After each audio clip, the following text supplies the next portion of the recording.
ফুচকা খেতে কে না ভালোবাসে, মেয়েদের মতো ছেলেরাও কিন্তু সমান তালে ফুচকা খায়।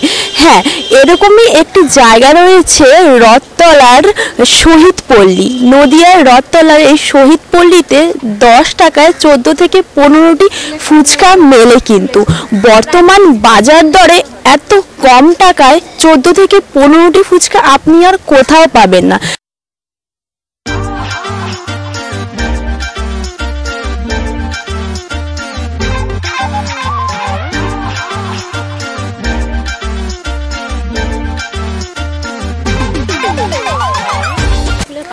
আমরা একটু কথা বলে নেব এখানকারই একজন ফুচকা ব্যবসায়ীর সাথে। আচ্ছা, আপনার নামটা?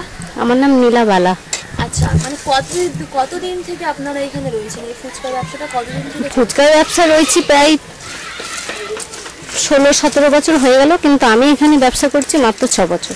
আচ্ছা, মানে এখানে এত কম টাকা, মানে 10 টাকায় 15 থেকে 16টা ফুচকা কেন দেওয়া হয়? মানে এখানে আমাদের কোনো লাভ বলতে কোনো লাভ নেই। মানে মেয়ে ছেলে বাড়িতে বসে থেকে করব কি? যদি বিকালে বসে যদি আমরা কিছু টাকা ইনকাম করে আমাদের সংসারের দিকে সাহায্য করতে পারি, তাই এটাই আমাদের সুবিধা। এর জন্য আমরা বাড়িতে নিজেরা তৈরি করে 10 টাকায় 14টা ফুচকা দিয়ে আমরা একটু মানে কাস্টমার বাড়ানোর জন্য, যাতে 10 টাকায় 14টা শুনে অনেকে আসবে, বেশির জন্য আসবে। হ্যাঁ, আসে। আচ্ছা, মানে দিনে প্রায় কত ফুচকা বিক্রি করেন? দিনে বলতে কি, আমাদের সকালের থেকে এটা তো তৈরি হয়, সকালের থেকে 3টে পর্যন্ত তৈরি হয়। 3টের থেকে আমরা 4টে এখানে বসে তারপরে এবার লোকজন, তারপরে 4টের থেকে লোকজন আসে। আমার এরকম 2টো বাক্স শেষ হয়ে যায়, 2টো থেকে 3টেও মাঝে মাঝে শেষ হয়ে যায়।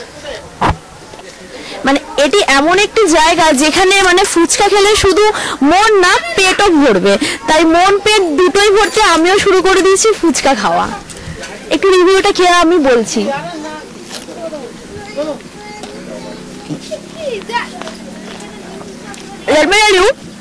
কোয়ালিটি অ্যান্ড কোয়ান্টিটি দুটোই এখানে সমানভাবে কিন্তু মেনটেন হয়।